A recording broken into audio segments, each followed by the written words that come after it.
Vamos a presentar a alguien que nos acompaña para hablar de historia y también analizar todo este movimiento social que ha surgido en nuestro país desde esa área. Bienvenido, profesor Francisco Mesa. Como siempre, un gusto tenerlo acá. Gracias por la invitación esta mañana y un gusto poder conversar estos temas que son tan importantes hoy día para todos nosotros los chilenos y ciudadanos. Me imagino que desde el punto de vista histórico va a quedar en los, como alguien dice por ahí, quedará en los anales de la historia este movimiento que efectivamente tiene relación con lo que está pasando en nuestro país, pero yo creo que la comprensión de esto no lo vamos a tener todo ahora, sino que van a pasar muchos años para que después, con el ejercicio histórico, se haga también ese análisis que está supeditada directamente un poco también a los procesos de un país y donde Chile efectivamente no ha estado ajeno a problemas sociales que se arrastran desde hace mucho tiempo. O sea, la historia de Chile ha estado marcada también por movimientos sociales.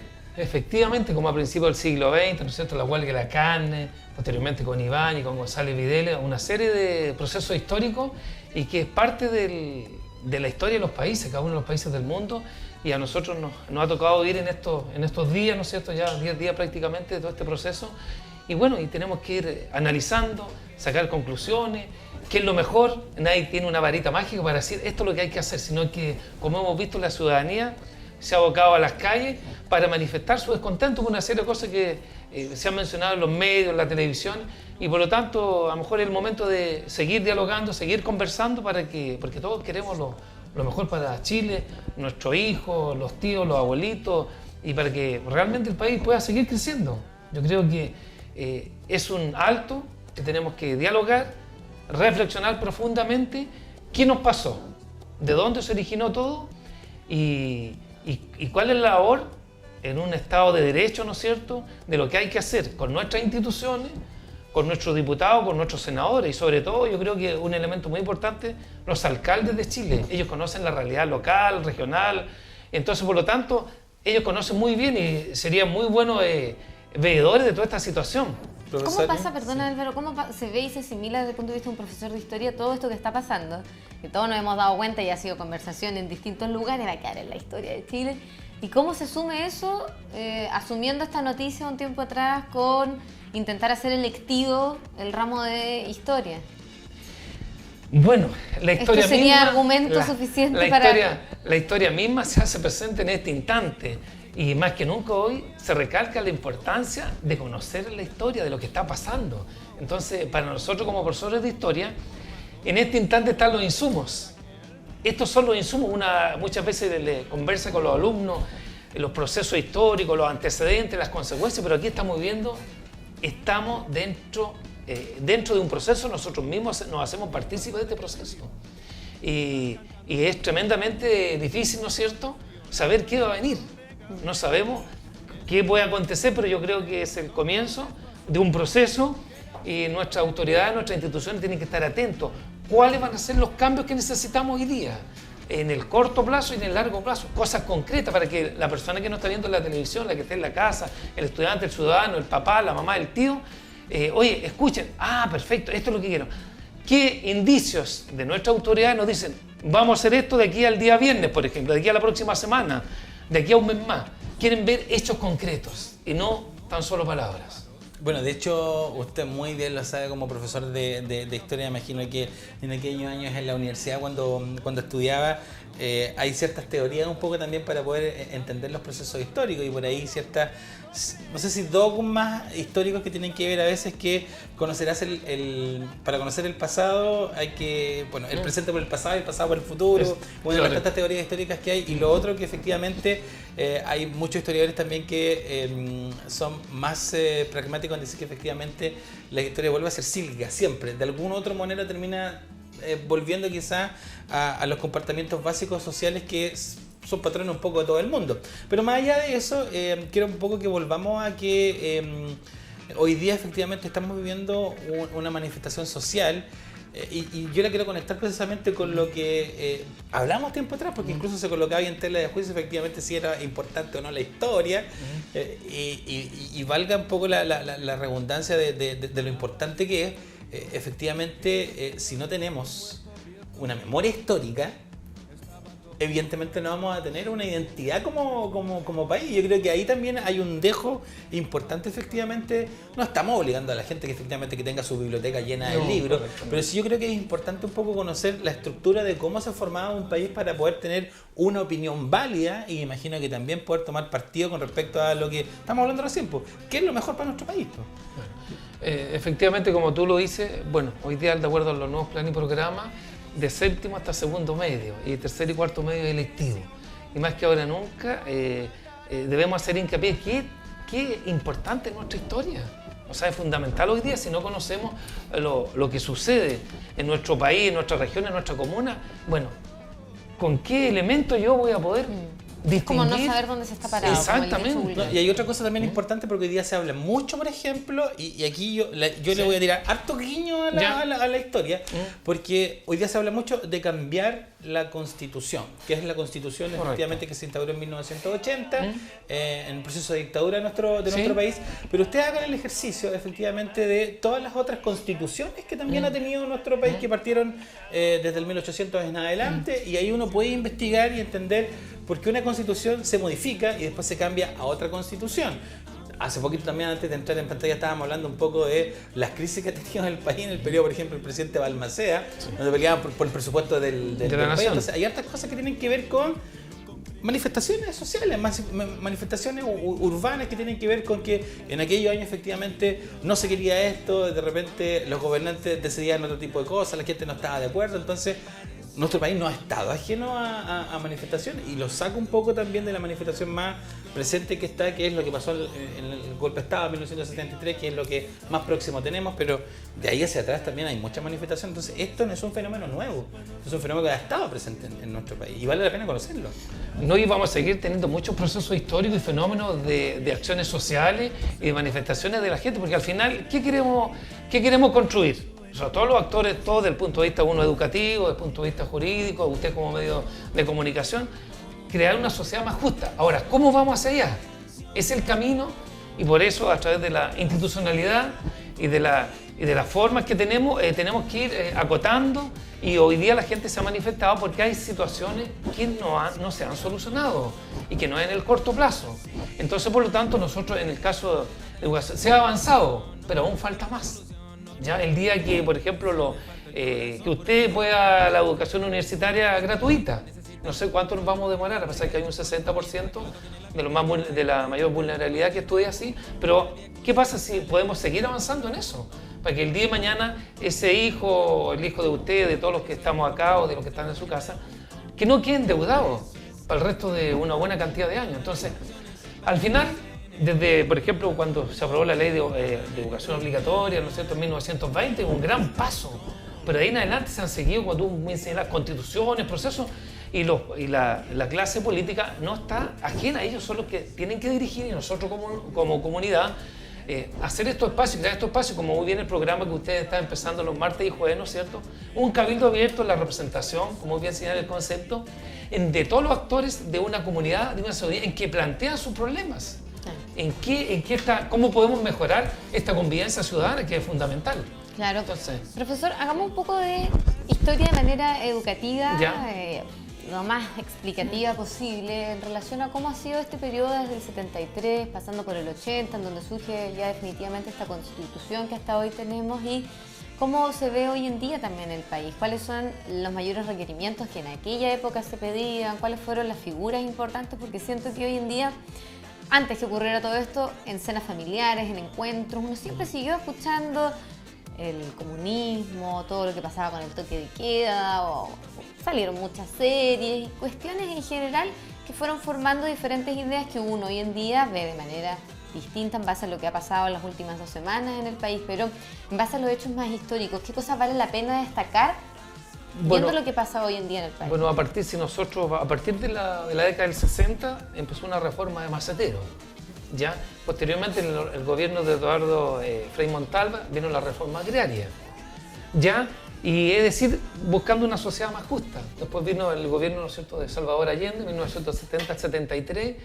Bueno, ahí hay una situación bastante dura, fue para el país, ¿no es cierto?, en que vino un golpe militar, posteriormente, ¿no es cierto?, la dictadura, Y ahí, del 73 a 1980, donde el modelo, el sistema, ¿no es cierto?, el sistema económico social se cambió y empezó por un sistema neoliberal o de mercado, en donde el país, ¿no es cierto?, poco a poco, a través de convenios internacionales, acuerdos internacionales, ¿no es cierto?, se mantuvo el dólar en un precio determinado. Chile empezó a tener relaciones con otros países, ¿no es cierto? Posteriormente asumimos la democracia y los gobiernos de la concertación siguieron con este modelo neoliberal, que significó, entre otras cosas, una disminución considerable de la pobreza.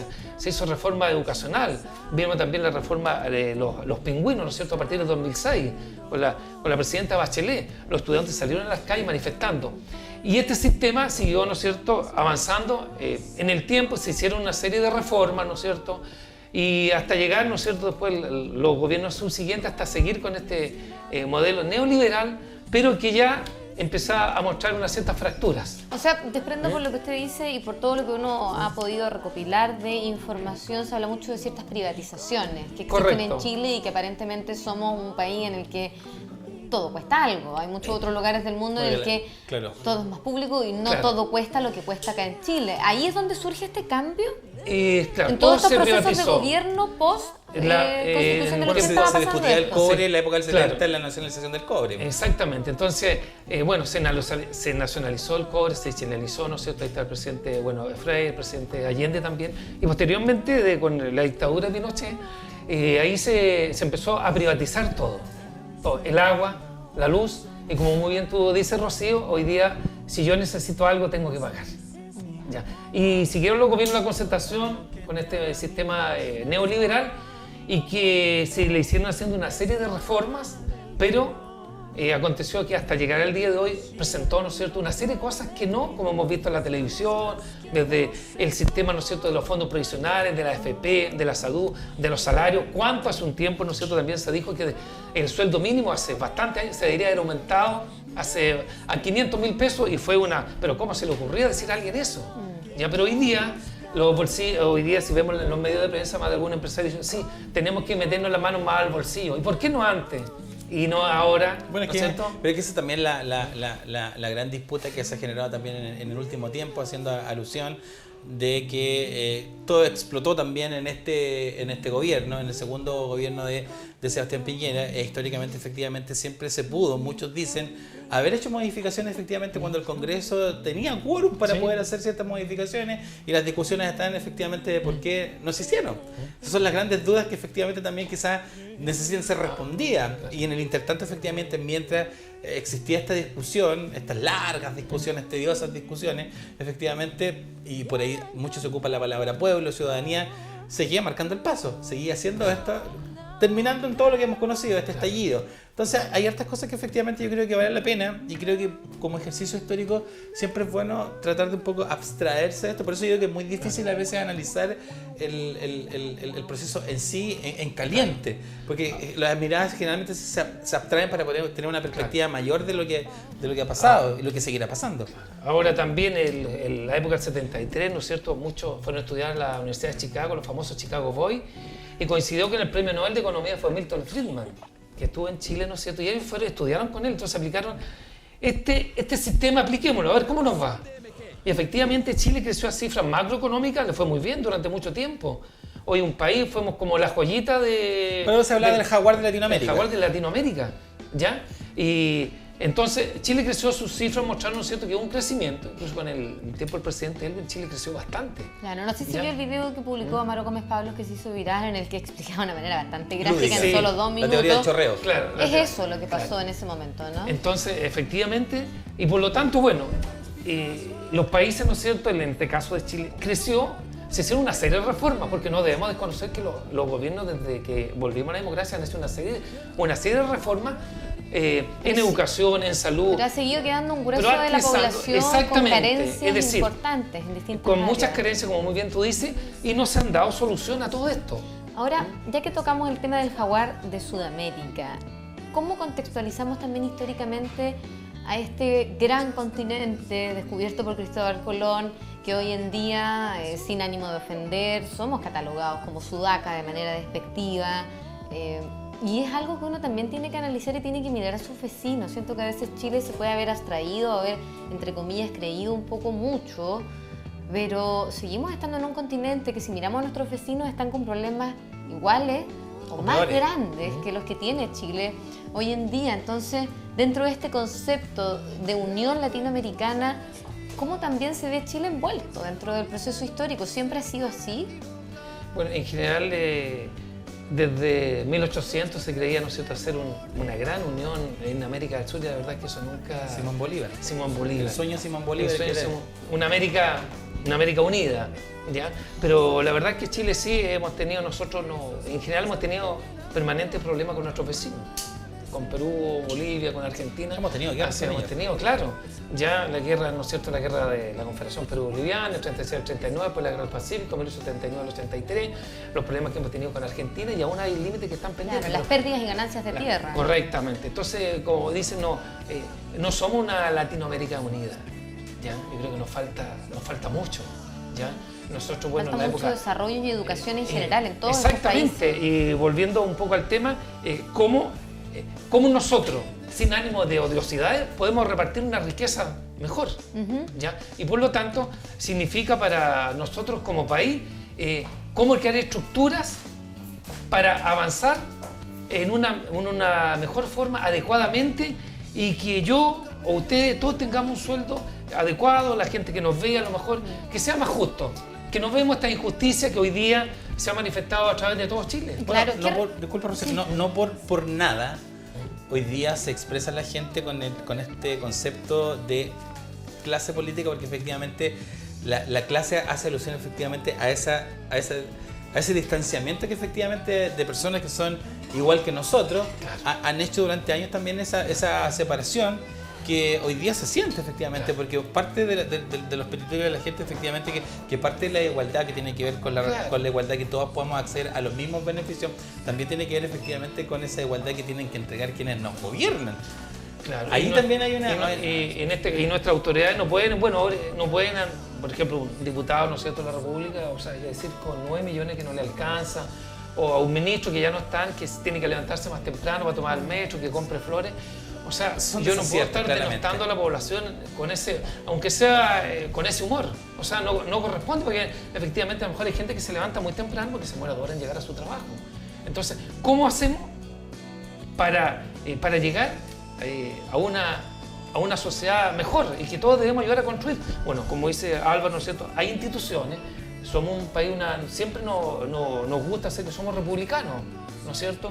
Y que a pesar de los inconvenientes, yo creo que podemos nosotros, a través del diálogo, conversar y salir adelante de todo este proceso. Pero volviendo a tu pregunta original, hemos pasado de una economía donde fue el gobierno, por ejemplo, el primer país socialista en el mundo. Entonces, en este caso estaba la URSS, que vio con muy buenos ojos por primera vez en un país. Por otro lado está Estados Unidos, estaba en el periodo de la Guerra Fría. Entonces ahí también la influencia de Estados Unidos, la influencia de la Unión Soviética en nuestro Chile probablemente tal. Hasta que, bueno, todo hizo crisis, ¿no es cierto? El 73 vino la dictadura y después todos aplaudimos, ¿no es cierto?, cuando llegó la democracia. Claro. ¿Qué recomendaciones le podemos dar a nuestros televidentes? Pasa volando el tiempo en televisión. No sé si algún libro o partir a lo mejor por algo sencillo. No tiene para qué ser un gran libro, una enciclopedia, pero informarse, buscar. Hoy en día en internet todos sabemos que si ponemos algo en el buscador de Google o Safari aparecen muchas cosas que la gente necesita, porque hoy en día se carece de muchísima información y mucha opinión sin fundamento. Conceptos tan sencillos, ¿qué es una nación? ¿Qué es un Estado? ¿Cuáles son los poderes del país, ejecutivo, legislativo, judicial? ¿Qué le corresponde hacer al presidente? ¿Qué le corresponde hacer al Congreso, a la Cámara de Diputados, Cámara de Senadores? ¿Cuántos diputados tenemos? ¿Qué es lo que hacen? ¿Cuáles son nuestros representantes? Y la forma más elemental, ¿no es cierto?, es que las personas acá, por ejemplo, a nivel local, a través de la Junta de Vecinos, ir a una reunión del Consejo Municipal. ¿Qué está pasando? ¿De qué habla nuestro alcalde y los concejales? ¿Qué está pasando en la reunión de apoderados? ¿Se toca este tema? Nosotros, por ejemplo, en el liceo hemos estado conversando con nuestros alumnos y el otro día pidieron permiso, hablaban con el director para conversar en el patio. Se sentaron, hicieron sus carteles, ellos quieren, y también nosotros los estamos ayudando a que pregunten, a que se informen, porque si ustedes lo entrevistan a través de, ¿no es cierto?, los medios, ¿por qué usted salió a la calle? Claro. Puede que algunos alumnos sepan, la verdad es que no sé, pero es parte del proceso de construcción que tenemos que hacer con ellos. Y nosotros los adultos tenemos que orientarlos. Esto es lo que está pasando, tienen que tener su punto de vista, querer una mejor, en el caso de los alumnos, una mejor educación para usted, una mejor pensión para su abuelito, para su papá, que conversen en la casa estos temas, qué está pasando, y que todos, entre todos podamos ayudar nuestro granito de arena. ¿Cómo estamos haciendo nuestro granito de arena? Con la participación a lo mejor en la calle, con la señora que salió con su guagua, con su hijo, porque también está preocupada por Chile y queremos lo mejor. Por ese pequeño comerciante también que está preocupado por su negocio, chico, que estos días a lo mejor le ha ido muy mal. Claro, y aquí también hay una vuelta a entender que, bueno, parte de los estudios de la historia tiene que ver con los procesos, y efectivamente dentro de ese mismo proceso uno no está ajeno a la participación. Yo creo que hoy día mucha gente ha entendido la importancia del deber de votar. Porque efectivamente hoy día se desconoce probablemente que el presidente que está hoy en día no nos representa por X motivo, que ha sido incapaz de hacer ese tipo de cosas, pero bueno, hay que hacer esa separación, y que efectivamente es el presidente que actualmente tiene nuestro país. Hay algunos que lo quieren sacar, otros piden su renuncia, pero evidentemente también la fuerza que tiene la gente radica fundamentalmente en el poder de decisión que se traduce en el voto. No hay que olvidar que efectivamente antiguamente mucha de nuestra, no digo de la historia republicana que tenga el país, pero antes efectivamente los gobernantes los elegían un par de pocos, eran designados. Nuestra historia también acá de conquista tiene que ver que nos imponen un rey, que nos imponen un gobernador, y las cosas se hicieron así, se peleó. Hoy día harto se habla del cabildo, los cabildos abiertos que se llamaban tiempo atrás, para efectivamente decir qué es lo que vamos a hacer ahora que no tenemos rey. Entonces todo tiene una correlación histórica. La palabra cabildo es muy antigua, la palabra cabildo viene de la época de los romanos. Entonces hay tantas cosas que están ahí, no necesariamente que usted sea una enciclopedia, que no se sepa fechas, pero sí que entienda un poco la figura histórica de lo que representa, porque así es mucho más rico el diálogo. ¿A quién se le debe reclamar? Correcto. Es importante lo que tú dices, no son importantes las fechas, sino que los procesos, cómo lo vamos entendiendo, y lo que tú señalas también. Yo creo que en la última votación votamos muy pocos chilenos. Se pensó que el voto era mejor hacerlo voluntario, pero nosotros, ¿no es cierto?, votaron muy pocos, a lo mejor deberían votar casi 10 millones de chilenos, pero a lo mejor es necesario hoy día, nos preguntamos, que el voto sea obligatorio, porque todos tenemos un compromiso. Muy bien, si yo no quiero ir a votar, no importa, ese candidato no me gusta, no le voy a dar el voto. Pero yo invito, ¿no es cierto?, a que a lo mejor eso también lo podemos conversar, se puede reflexionar sobre que todos como chilenos tenemos un compromiso y un deber como ciudadanos. Ahí se lograría algo tan impresionante como que todos van a votar, no sé, por ejemplo, sale la primera mayoría humana, persona, con un 45%, y el 55% sale nulo.